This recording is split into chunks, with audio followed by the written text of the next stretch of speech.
পেশ করার জন্য বিনীত অনুরোধ করছি। আজকের এই মাহফিলের তৃতীয় মেহমান চাঁদর জামে মসজিদের খতিব মাওলানা মোহাম্মদ আজিজুর রহমান সাহেবকে।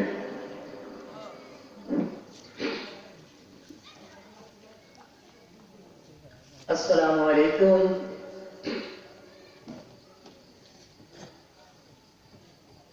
أعوذ بالله من الشيطان الرجيم.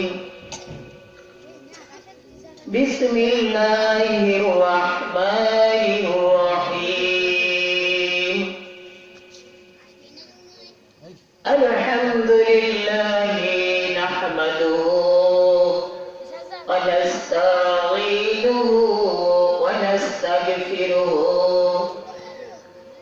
ونؤمن به ونتوكل عليه ونعوذ بالله من شرور أنفسنا ومن سيئات أعمالنا. من يهده الله فلا مضل له ومن يضلله فلا هادي له. ونشهد أن لا إله إلا الله وحده لا شريك له. ونشهد أن سيدنا وحبيبنا ومولانا محمدا عبده ورسوله أرسله بالحق بشيرا ونذيرا وداعيا إلى الله بإذنه سراجا منيرا. فقد قال الله تعالى كلامه المجيد والفرقانه الحميد. أعوذ بالله من الشيطان الرجيم. بسم الله الرحمن الرحيم.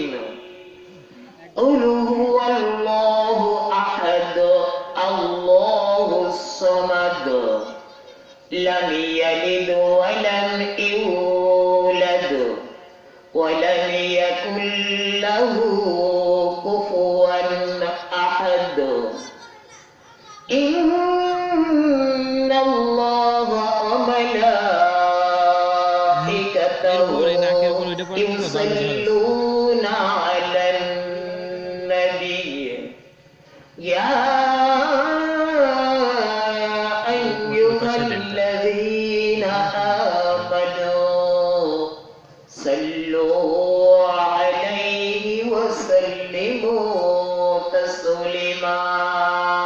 اللهم صل على جربري محمد وعلى آله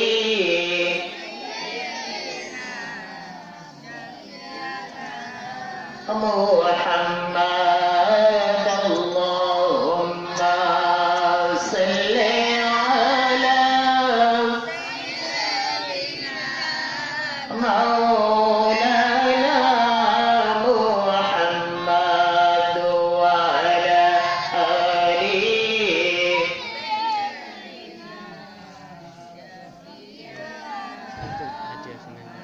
मोहब्बते दुर्द करी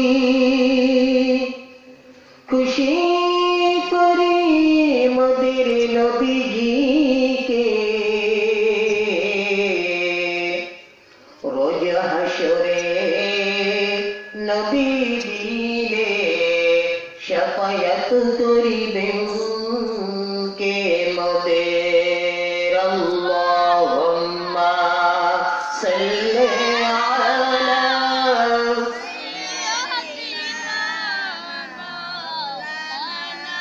মুহাম্মাদ ওয়া আলা আলিহি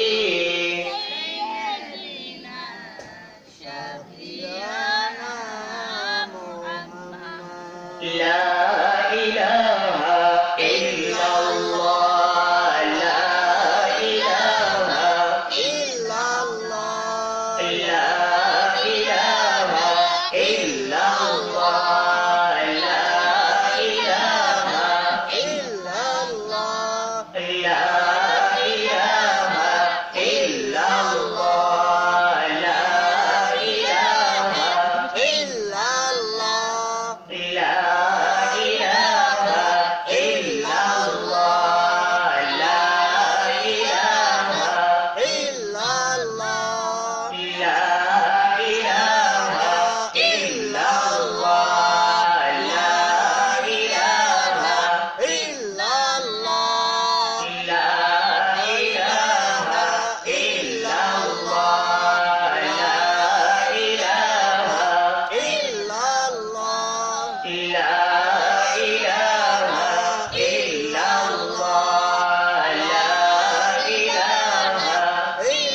ইল্লাল্লাহ লা ইলাহা ইল্লাল্লাহ লা ইলাহা ইল্লাল্লাহ মুহাম্মাদুর রাসূলুল্লাহ সাল্লাল্লাহু আলাইহি ওয়াসাল্লাম সুবহানাল্লাহ আলহামদুলিল্লাহ লা ইলাহা ইল্লাল্লাহ সুবহানাল্লাহ আলহামদুলিল্লাহ লা ইলাহা ইল্লাল্লাহ সুবহানাল্লাহ আলহামদুলিল্লাহ লা ইলাহা ইল্লাল্লাহ সুবহানাল্লাহ আলহামদুলিল্লাহ লা ইলাহা ইল্লাল্লাহ লা ইলাহা ইল্লাল্লাহ মুহাম্মাদুর রাসূলুল্লাহ সাল্লাল্লাহু আলাইহি ওয়াসাল্লাম আল্লাহুম্মা সাল্লি আলা সাইয়্যিদিনা মাওলানা মুহাম্মাদ ওয়া আলা আলিহি সাইয়্যিদিনা হাবিয়ানা মুহাম্মাদ আলহামদুলিল্লাহি রাব্বিল আলামিন রব্বানা সালামনা أنفسنا وإن لم تغفر لنا وترحمنا لنكونن من الخاسرين رب اغفر لي ولوالدي وللمؤمنين يوم يقوم الحساب رب العالمين মাবুদ আমরা এই চাদর পূর্বপাড়া হেফজখানা ইয়াতিমখানা মাবুদ মসজিদ সংলগ্ন এই হেফজখানা ইয়াতিমখানায় মাবুদ এই অজমাফিলে সমবেত হয়ে তোমার পবিত্র নামের জিকির করেছি, তোমার হাবিবের উপরে দরুদ পাঠ করেছি।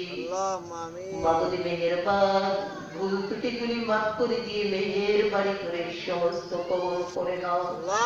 যদি কিছু শান্তি থাকো লক্ষ কোটি কোটি গুণে বৃদ্ধি করে হুজুর পাক সাল্লাল্লাহু আলাইহি ওয়াসাল্লামের পাক রওজা মুবারকে আর হাজত को পৌঁছে দাও।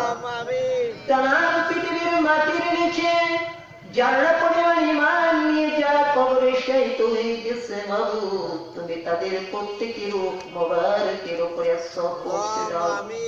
আমরা যারা হাত তুলেছি, আমাদের আব্বা, আমাদের আম্মা, আমাদের দাদা দাদি, আমাদের নানা নানি, আমাদের ভাই বোন আমাদের সুজনেরা যারা কবরবাসী হয়ে গেছে বাবু, তুমি তাদের প্রত্যেকের রূপ মোবারকের উপরে সব পৌঁছে দাও। রব্বুল আলামিন, আমরা তোমার গুণগার, আমাদের জীবনের সমস্ত গুনাহ মাফ করে দাও। রব্বুল আলামিন, এই বাৎসরিক ওয়াজ মাহফিল অনুষ্ঠিত হচ্ছে রব্বুল আলামিন, এই বাৎসরিক ওয়াজ মাহফিলটুকু তুমি কবুল করে নাও। এই মাহফিলে মাবুদ মানুষদের আসবার বসবার তৌফিক দান করে দাও। মাবুদ মেহেরবান, এই মাহফিলের প্রধান মেহমান, দ্বিতীয় মেহমান মাবুদ, সকলকে এই মাহফিলে সময় মতোই উপস্থিত হবার তৌফিক দান করে দাও। কোরআন ও হাদিস থেকে সুন্দর সুন্দর আলোচনা যেন আমরা শুনতে পারি এবং আমল করতে পারি, সে তৌফিক তুমি দান করে দিও। মাবুদ মেহেরবান, এই মাহফিলের মধ্যবর্তী আজকের মাহফিলের সভাপতি সাহেব জনাব কুতুবউদ্দিন খান ঢাকা থেকে কত কষ্ট করে এসেছে মাবুদ, তুমি তার আশা যাওয়াটা কবুল করে দিও। মাবুদ যেমনি ভাবে এসেছে, যাওয়ার সময় তাকে তুমি কবুল করে নিও, সুন্দরভাবে তার গন্তব্যস্থানে পৌঁছে দিও। রব্বুল আলামিন, তার ভাই এই কোরআনের মাহফিলের মাবুদ সভাপতির ছাদের মতো বসে থাকতো, মাবুদ মেহেরবান, দুনিয়ার থেকে বিদায় নিয়ে চলে গেছে। রব্বুল আলামিন, যার কথা মনে পড়ে তুমি তোমার এই বান্দাকে কবুল করে নাও। তার পিতাও দুনিয়ার থেকে বিদায় নিয়ে চলে গেছে। মাবুদ মেহেরবান, আরো অনেক মুরব্বী, আব্দুর রহিম খান সহ কত মুরব্বী এই মাহফিলে উপস্থিত হয়েছে। মাবুদ চাঁদের মতো বসে থেকেছে, আজকে তারা নাই।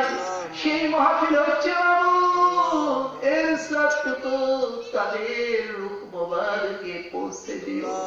ইয়া রব্বুল আলামিন, এই মাহফিলের এই মাইকের আওয়াজ যত দূর যাচ্ছে তত দূর থেকে সকল নারী পুরুষদেরকে মাহফিলে আসার তৌফিক দান করে দাও। রব্বুল আলামিন, এই মাহফিলটুকু তুমি কবুল করে নাও। এই হিফজখানা এবং এই মসজিদকে তুমি কবুল করে নাও। যারা আয়োজন করেছে, অর্থ ব্যয় করছে, শ্রম দিচ্ছে, সব কিছু তুমি কবুল করে নাও। রব্বুল আলামিন, তোমার হাবিবের খাতিরে আমাদের দোয়াগুলি কবুল করে নাও। সুবহান রাব্বিকা রাব্বিল ইজ্জাতি আম্মা ইয়াসিফুন ওয়া সালামুন আলাল মুরসালিন ওয়ালহামদুলিল্লাহি রাব্বিল আলামিন। আলহামদুলিল্লাহ, আজকের এই মাহফিলের সম্মানিত সভাপতি এবং উপস্থিত পদ্মার আড়ালের মা বোনরা এবং মুসলিম ভাইরা, আসসালামু আলাইকুম। আমরা আল্লাহর দরবারে শুকরিয়া আদায় করি যে এই মুহূর্তে আসলে শ্রোতা না থাকলে কেমন হয়, কোরআনের মাহফিলের শ্রোতা দরকার। শ্রোতা যদি না থাকে, আজকের প্রথমেই বললেন যে তাফসীরুল কোরআন মাহফিল, তাফসীর করতে হবে। এখানে ছোট্ট সোনামণিরা আছে, ছোট্ট একটা সূরা, কোরআনের ছোট্ট একটা সূরা, একটি শ্রেষ্ঠতম সূরা পাঠ করেছি। যেহেতু এখানে ছোট্ট সোনামণিরা আছে, যেটা সকলের জানা, তাফসীর মাহফিল, কোরআনের মাহফিল যেখানে হয় সেখান থেকে লোক দূরে থাকা, এই লক্ষণটা খুবই খারাপ। এই লক্ষণটি খুবই খারাপ। অতএব এখনো যারা দিকে থেকে ঘোরাঘুরি করছেন, যদি কাজকর্ম না থাকে, দয়া করে কোরআনের মাহফিলের স্তরে আসুন। প্রত্যেকদিন এরকমের মাহফিল এই ময়দানে হবে না। একটি বছর পর আমরা আবার এই মাহফিলে একত্রিত হচ্ছি। আগামী বছর হতে পারবো কিনা আসলে আমরা জানি না। সেজন্য এখনো যারা এদিক ওদিকে ঘোরাঘুরি করছেন, ঘোরাঘুরি না করে অতি সত্ত্বর চলে আসুন। আমরা কিছু কোরআনের কথা শুনি, এখন কিছু কথা হবে, এরপরে দ্বিতীয় বক্তা তিনিও কিছু বলবেন, আমি যা বলবো হয়তো উনি তা বলবে না, উনি আরো কিছু ভালো কিছু বলবেন। এরপরে প্রধান মেহমান আসবে, তিনি হয়তো তার চেয়ে আরো কিছু ভালো কিছু বলবেন। তো সবার মুখ থেকে কিছু কোরআনের কথা শুনুন, এতে আপনার হতে পারে একটি নাজাতের জারিয়া। তাই আপনারা এখনো যারা এদিক ওদিকে রয়েছেন, এ পাড়ায় অনেক মুরব্বী ছিল যারা নামাজ আদায় করছিল, তারা সকাল সকালে বাড়িতে চলে গেছে। বাড়িতে ব্যাপক তাদের কাজকর্ম আছে এমন কেউ মনে হয় না। অতএব যদি সময় থাকে চলে আসুন। আমি ছোট্ট একটি সূরা তেলাওয়াত করেছি। সূরাটার নাম হচ্ছে কি যেন? সূরাতুল ইখলাস। সূরাটার নাম কি? ইখলাস। এই সূরাটা অবতীর্ণ হয় মক্কায়। কোথায় অবতীর্ণ হয়? মক্কাতে অবতীর্ণ হয়। তাহলে এই সূরাটি জানে না এই রকমের লোক খুব কম। অধিকাংশ মানুষ এই সূরাটি জানে না। নামাজ পড়ুক আর না পড়ুক, তাদের মুখস্থ আছে, ছোটস্থ আছে, কিন্তু সূরাটিতে কি আল্লাহ তাআলা বলেছেন, আমাদেরকে কি বলছেন, কি করতে হবে।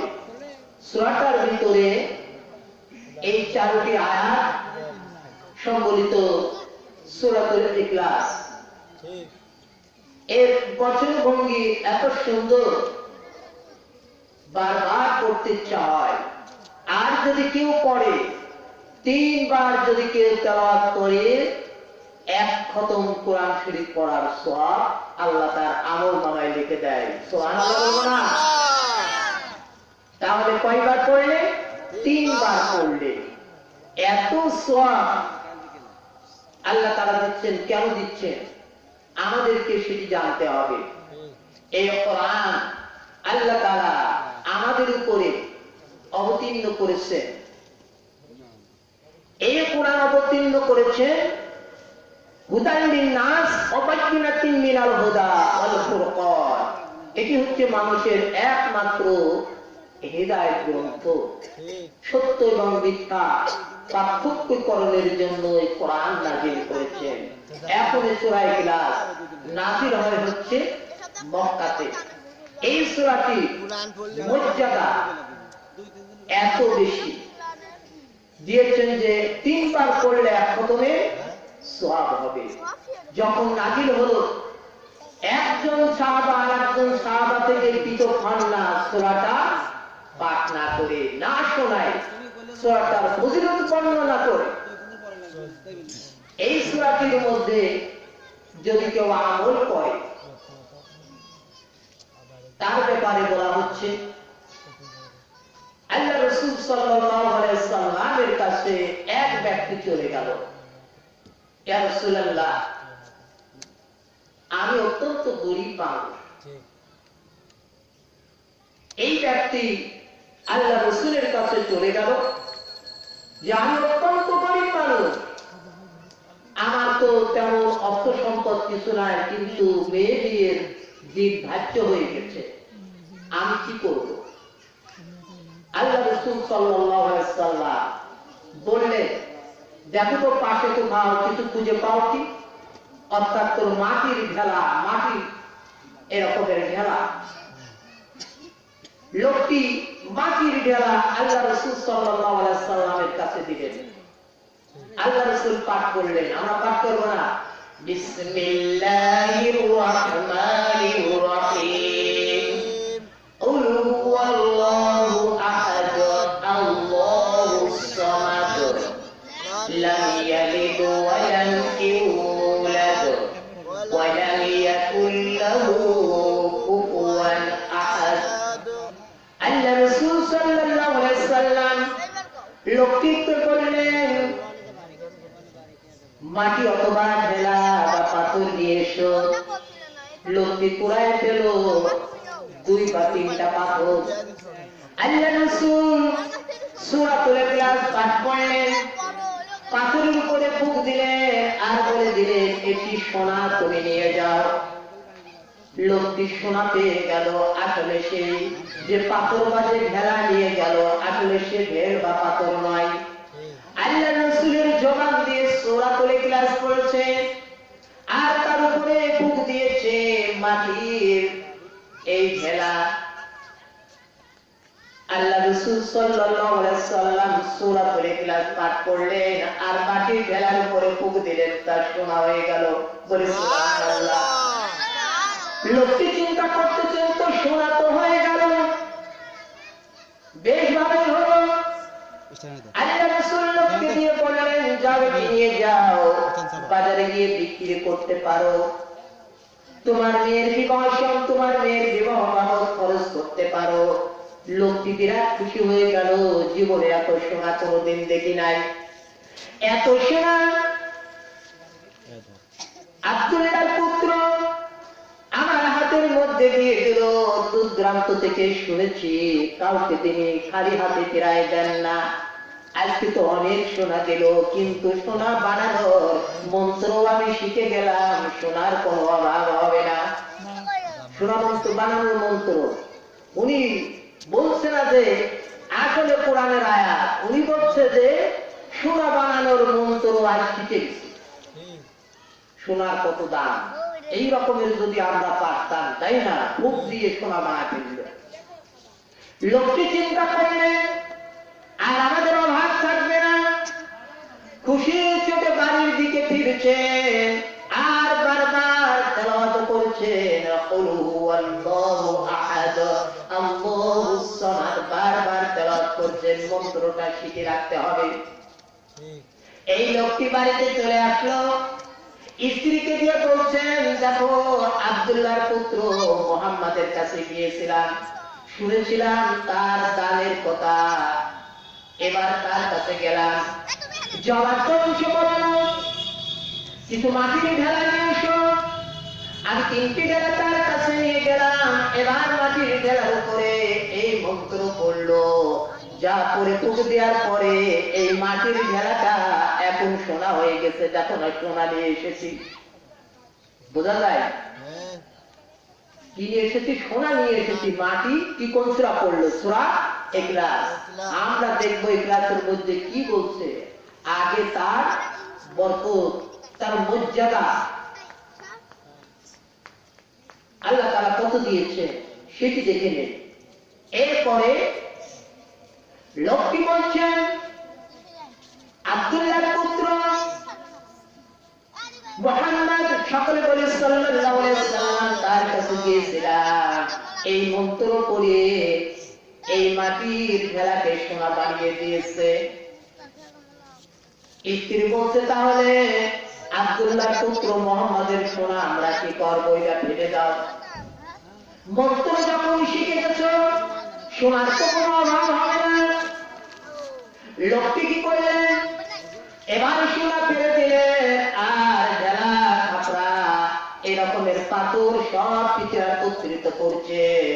আর দুইজনে একবার স্বামী পরে আবার স্ত্রী পরে, দুইজন উত্তোলন করে এবার সূরা ইখলাস পড়তে থাকে আর এই মাটির কিবির উপরে ফু দিতে থাকে, কিন্তু সোনার হয় না।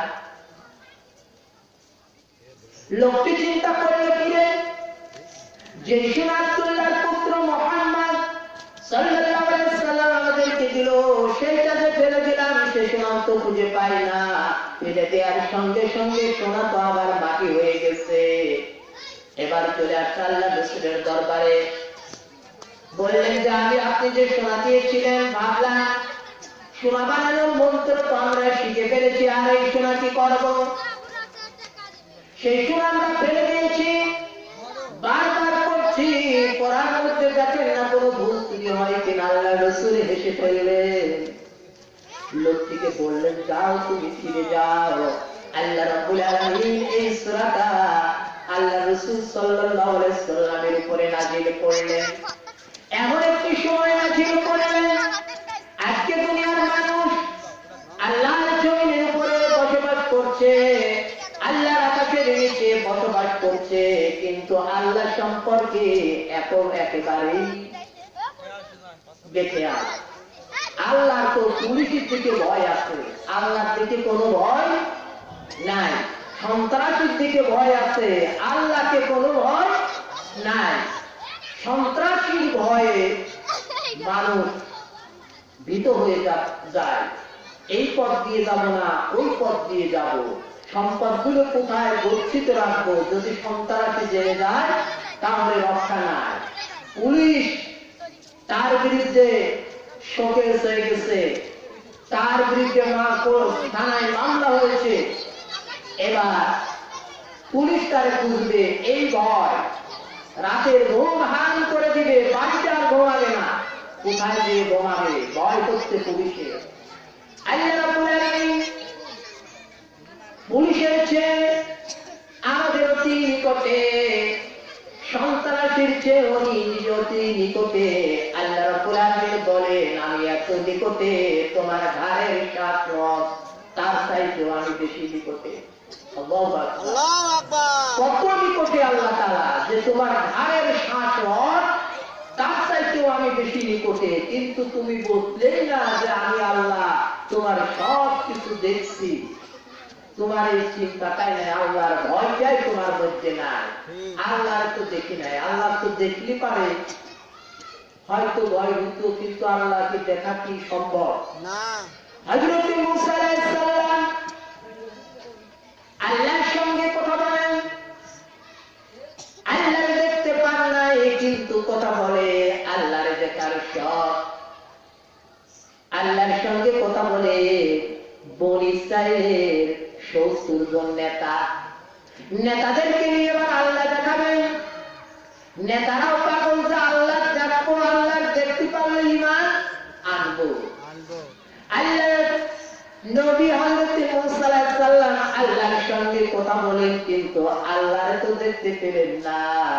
তার সব যে আমি তো আল্লাহ দেখবো, নেতাদের সব আল্লাহর দেখবো। আল্লাহর নবী মূসা কথা বলে, আর আমরা তো আল্লাহর সাথে কথা বলতে পারিনি, যার দেখা সাক্ষাৎ যদি হয়ে যায় তাহলে তো খুব ভালো দেখা, তাই না?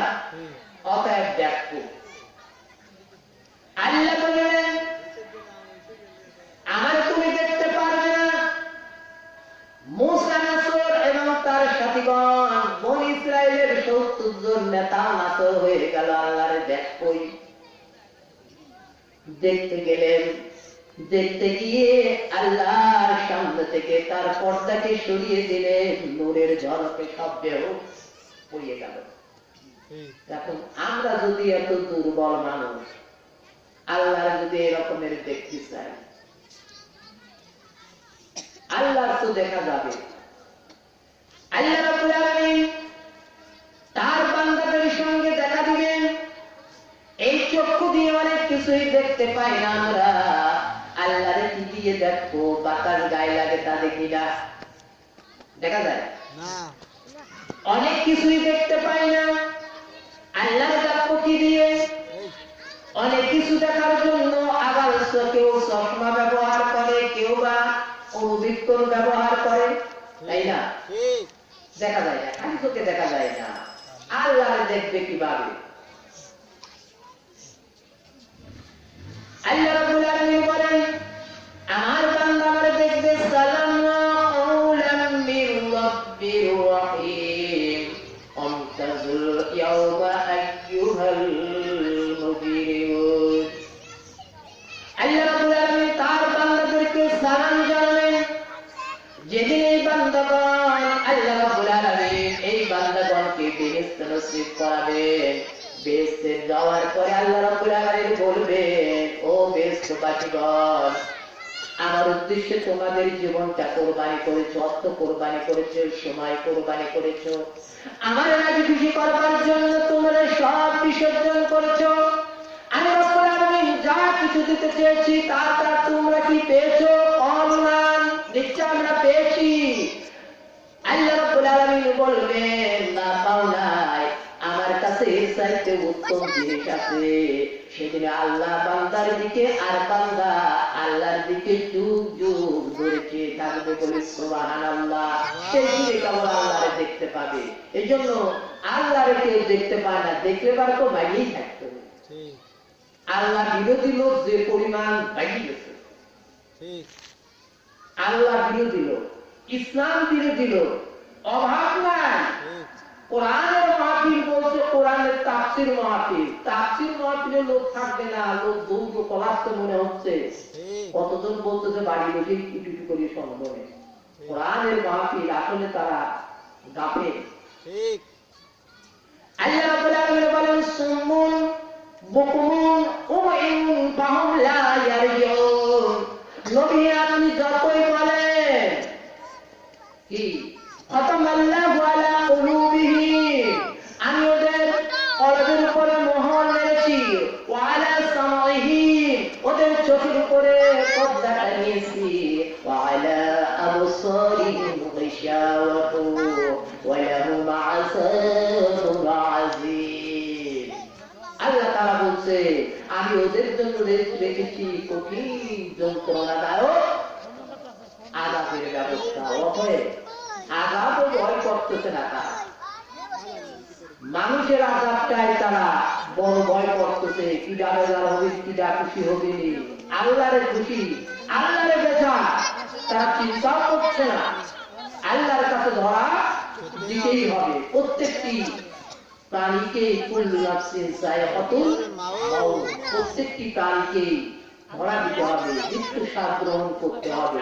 অতএব সে আল্লাহকে ভয় করতে হবে। সেজন্য আল্লাহ তাআলাকে দেখতে পাবে না। এই দুনিয়া থেকে কেউ পায়নি। নমরুদ আল্লাহরে মারতে যাবে, ওই আল্লাহরে নাকি ছাড়বে। নাউযুবিল্লাহ বলুন, নাউযুবিল্লাহ। আল্লাহরে নাকি ছাড়বে, কারণ আল্লাহর পথে যারা আছে, আল্লাহর দ্বীনের উপরে যারা আছে, তাদের তো মারতে কুণ্ঠিত বোধ করছে না কেউ, তাদেরকে মারতে হবে। চিন্তাধারায় আলাদা। নমরুদ চিন্তা করে ইব্রাহিম আল্লাহর কথা বলে, ওর আল্লাহর মারিয়ে ছাড়বো। কিভাবে মারা যায় আল্লাহ? কোনে আছে সে? আল্লাহ বললেন তো তোর গায়ের সাত রঙের চাইতেও আমি নিকটে। নমরুদ কি করল?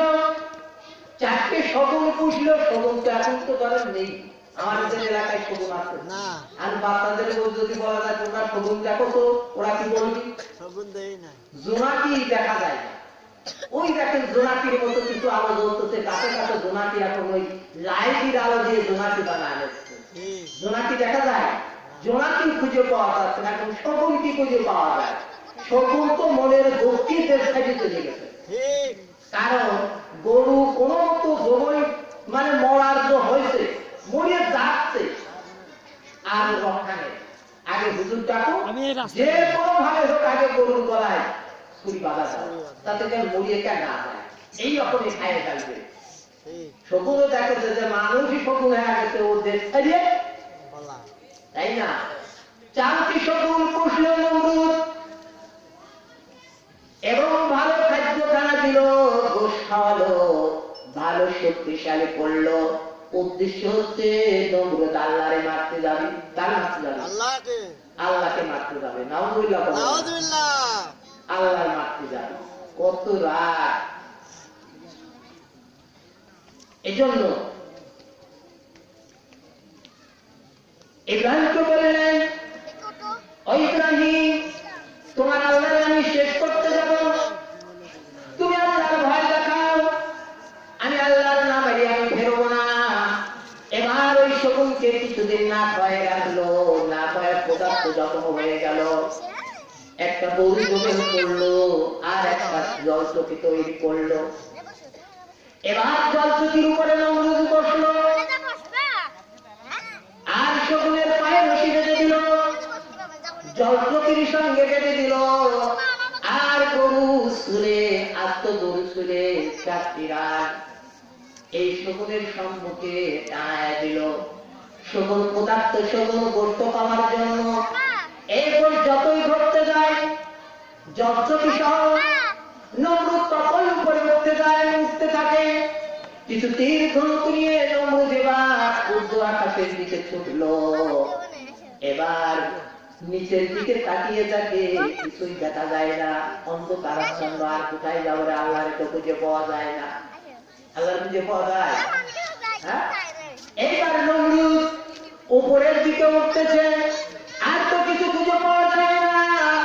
উচ্চ আকাশের দিকে তার তীর ডান থেকে একটি তীর নিক্ষেপ করে দিল। আল্লাহ রাব্বুল আলামিন বললেন, ও ফেরেশতারা, আমি কাউকে পিতা ফেরত দেব না। ওই তীরটা ধর, তীরের মাথায় একটু রক্ত মাখিয়ে দে। তীরের মাথায় কি রক্ত মাখিয়ে দেব, ওর পিতা আমি ফেরত দেব না। রক্ত কোথায় পাবো? কে দিবে রক্ত? এই রক্তর দরকার, কোথায় রক্ত পাওয়া যায়? কেউ তো নমরুদের রক্ত দিতে রাজি না, এক সপ্তাহে রক্ত দিতে রাজি হয়েছে মাছ। বলি সুবহানাল্লাহ। সত্যটা হচ্ছে কোন জীব মরে গেলে 1 কেজি বাড়ির পোষা মরদের দাম কয় টাকা? কত?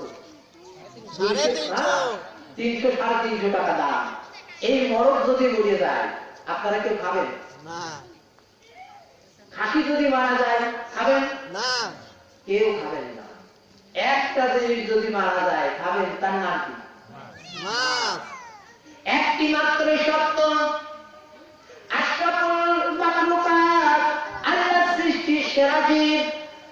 এই জীবটি যদি আমাকে, যদি আমি মরে গেলেও যদি খাই, এই সপ্তাহে আমি তারে রক্ত দিতে রাজি আছি। এই রক্ত দিবেন, কিতাবের মধ্যে আসছে, সেই রক্ত তারে তীরের মাথায় মেখে দিয়ে আবার তীরটা ছুঁড়ে ছেড়ে দিলেন। নমরুদ তীরটা সঙ্গে থেকেই ধরল। সাকসেস, নাউজুবিল্লাহ। নমরুদ বলছে যে আমি একেবারে সাকসেস হয়েছি। কি করেছি? শূন্য জগতে আমি এই তীর মেরেছি, আমার ধনুক দিয়ে আল্লাহর গায়ে লাগিয়ে রক্ত নিয়ে আবার দেখো আমার ধনুক তীর ফিরে আসছে। রক্ত মাখা তীর নিয়ে এসে বলছে, ও ইব্রাহিম, দেখো তোমার আল্লাহর খতম করতে পারছি কিনা। নাউজুবিল্লাহ বলবো না?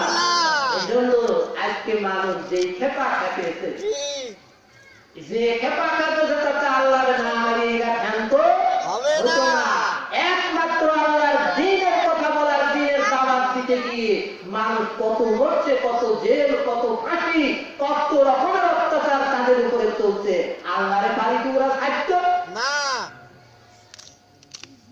আল্লাহ রাব্বুল আলামিন বলেন, তাই আমি তোমার ঘাড়ের শ্বাস রগের চেয়েও নিকটে রয়েছি। আমি রাব্বুল আলামিন তো সেই আল্লাহ, আল্লাহু লা ইলাহা ইল্লা হুয়াল হাইয়ুল কাইয়্যুম। বলি সুবহানাল্লাহ। তিনি আল্লাহ, তিনি ছাড়া আর কোনো ইলাহ নাই। আছে কোনো ইলাহ? আর কোনো ইলাহ নাই। আর হাইয়ুল কাইয়্যুম, তিনি চিরঞ্জীব এবং চিরস্থায়ী।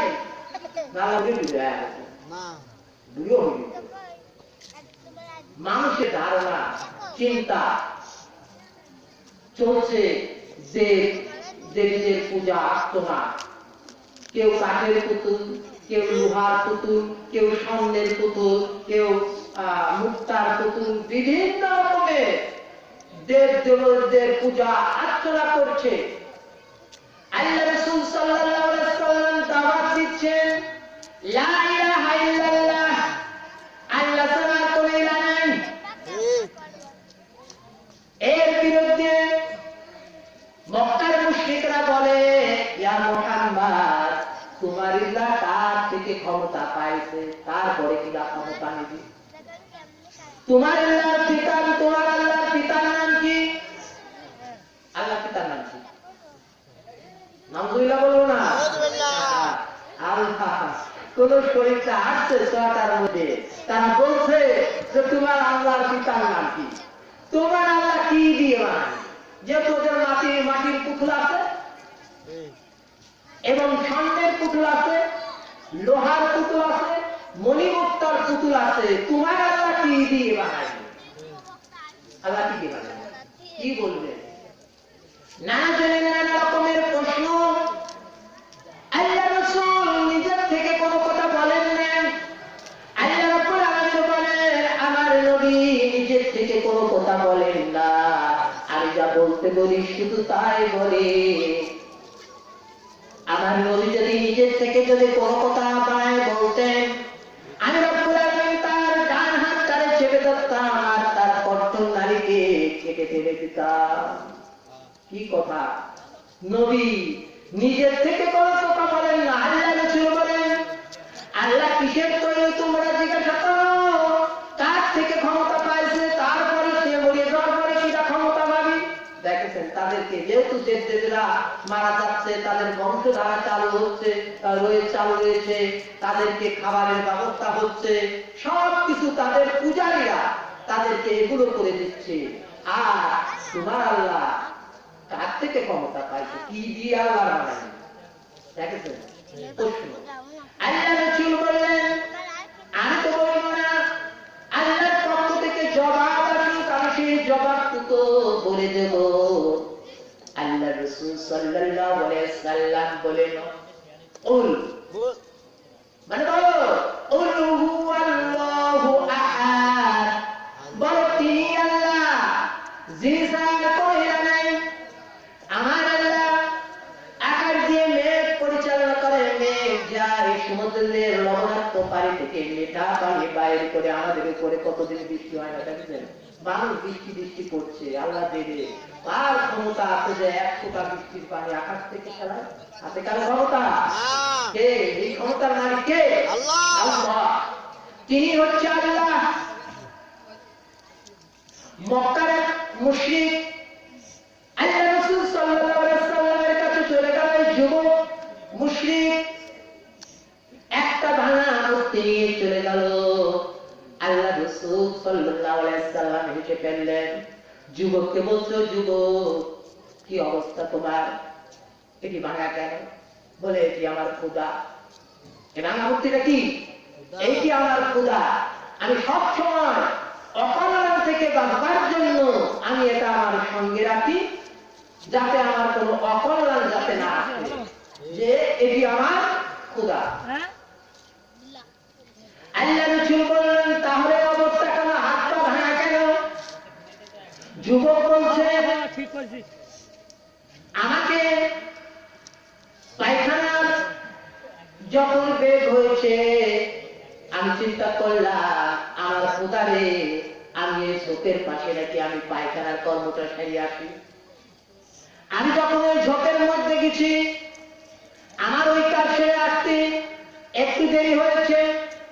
ঝোঁকের মধ্যে ছিল কিছু কুকুর জাতীয় প্রাণী, সম্ভবত কুকুর আমার দিকে ঝোরের ভিতর থেকে বের হয়ে চলে আসছে।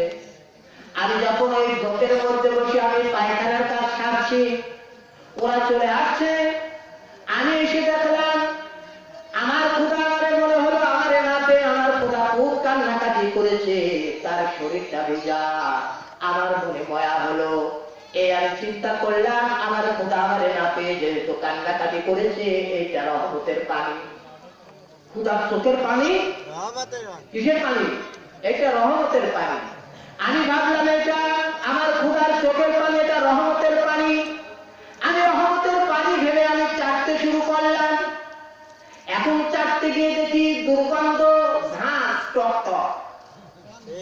চিন্তা করতেছে যে খোদা যদি কাজে থাকে, আমার খোদা এত কান্দিও, আর এই পানিটা খোদার চোখের পানি এত দুর্গন্ধ, টক টক, ঘাস, এটা তো তার তো ওই যে প্রাণীগুলো এর ভিতরে ছিল, কুকুরগুলো ছিল, কুকুর আবার দেখবেন যদি কোনো জায়গায় পেশাব করে,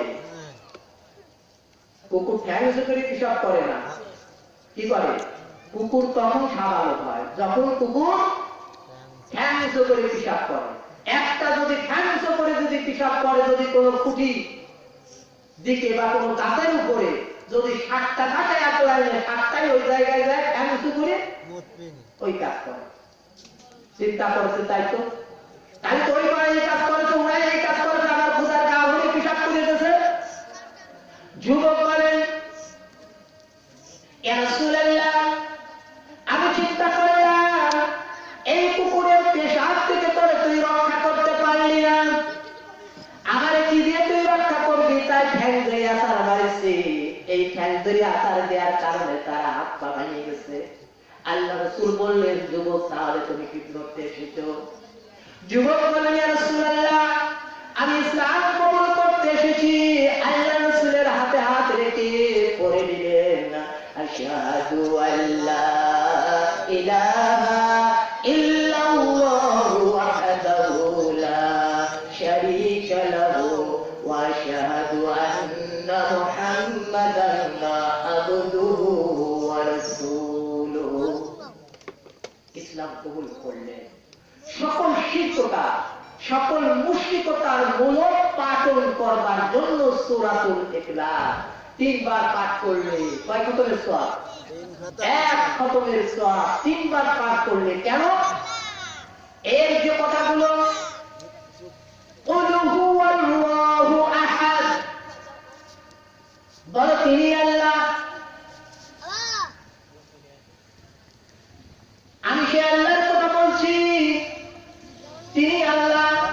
তোমরা যতই মূর্তি পূজা করো, তোমাদেরকে যদি বলি কে তোমাদেরকে জীবন দান করেছে, তোমরা বলো লা ইয়াকুনিল্লাহ, আল্লাহ। আমি তো সেই আল্লাহর কথা বলছি যে মৃত্যু ঘটায়, আমি তো সেই আল্লাহর কথা বলছি, সেই আল্লাহর দাওয়াত দিচ্ছি। আল্লাহুস সামাদ, তিনি কারো মুখাপেক্ষী নয়, সকলে তার মুখাপেক্ষী। আমরা সকলে তার মুখাপেক্ষী, আল্লাহর মতো। এই যে মাঠে চাষ করতেছেন, ব্যবসা বাণিজ্য করতেছেন, যে যেখানে থাক, যে অবস্থায় থাক, মুখাপেক্ষী কার দিকে? আল্লাহর দিকে মুখাপেক্ষী হয়ে আছে আমরা। আর যারা আল্লাহর দিকে মুখাপেক্ষী নাই, কোন দেবতার দিকে মুখাপেক্ষী, কোন নেতার দিকে মুখাপেক্ষী, এরা মুশরিক করল, শিরক করল। আল্লাহ রাসূল বলেন, তোমাকে যদি কেটে টুকরো টুকরো করে দেওয়া হয়, তোমাকে যদি অগ্নিদগ্ধ করা হয়, তবু কখনো তোমরা শিরকতা করো না, মুশরিকি করো না, শরীক সাব্যস্ত করো না, কখনো তা করা যাবে না। এজন্য আল্লাহ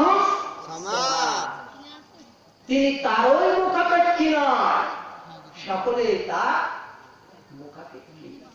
আমরা তারই মুখাপেক্ষী। আল্লাহ রাসূল সাল্লাল্লাহু আলাইহি ওয়াসাল্লাম বলেন, আমরা আল্লাহরে ডাকবো, আমাদের কাছে আল্লাহ মুখাপেক্ষী হয়ে না। একজন পরীক্ষা দিতে ইন্টার পরীক্ষায় ফেল করেছে, ফেল করে বলতেছে হুজুর, আমার কাছে বলতে হুজুর আল্লাহ নাই। আমি বলছি আল্লাহ নেই কেন? বলতেছে আল্লাহ নাই। রাখি গেছে, বলে আল্লাহ নাই কেন? আমি আল্লাহর নামাজ পড়িয়ে দিলাম আর আল্লাহ আমার পাঠ করা দিল না। আল্লাহ কি আমার নামাজের মুখাপেক্ষী? আল্লাহ কি আমার জিকিরের মুখাপেক্ষী হয়ে আছে? আল্লাহ কি আমার সম্পদের মুখাপেক্ষী হয়ে আছে? আল্লাহুস সামাদ, আল্লাহ কারো মুখাপেক্ষী নয়।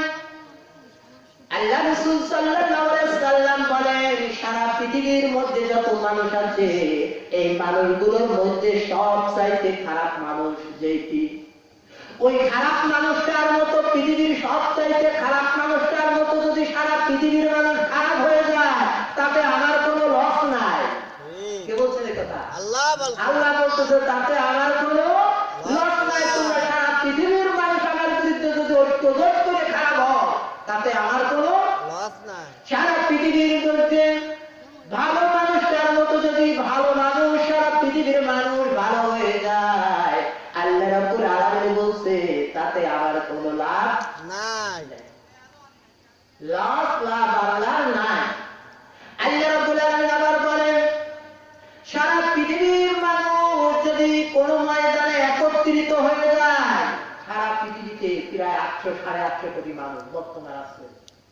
দীর্ঘ হাদিসটা আল্লাহ রাসূল বলছেন, সারা পৃথিবীতে যত মানুষ আছে, সব মানুষ যদি একটি ময়দানে দাঁড়িয়ে যায় আর আমার কাছে ফরিয়াদ জানায়, তাদের জীবনের যে যে সেক্টর আছে, সকল জায়গায় সব কিছুর চাহিদা পূরণ করবার জন্য, সব কিছু পাবার জন্য, আর আমি যদি সব তাদের চাহিদা পূর্ণ করে দে, আমার ভান্ডার থেকে সমুদ্রের মধ্যে সূচের মাথায় যতটুকু পানি ওঠে ততটুকু ফুরায় না।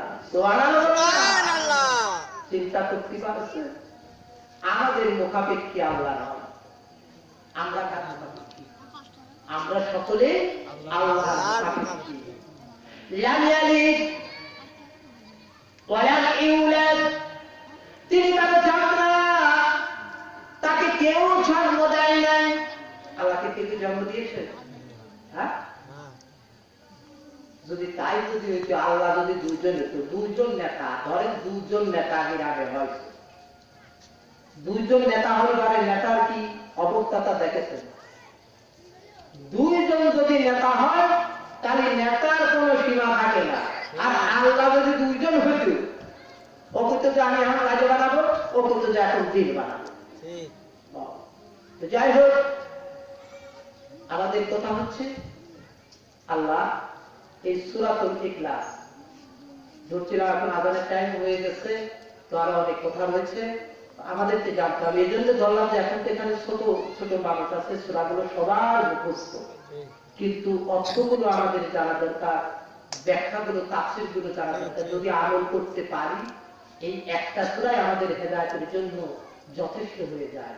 আল্লাহ আমাদের এই সূরাতুল ইখলাস সুন্দরভাবে পাঠ করার, বুঝে সুঝে আমাদেরকে সেগুলো আমল করার তৌফিক এনায়েত করুন। সকল বলে আমিন। ওয়া আখিরু দাওয়ানা আলহামদুলিল্লাহি রাব্বিল আলামিন।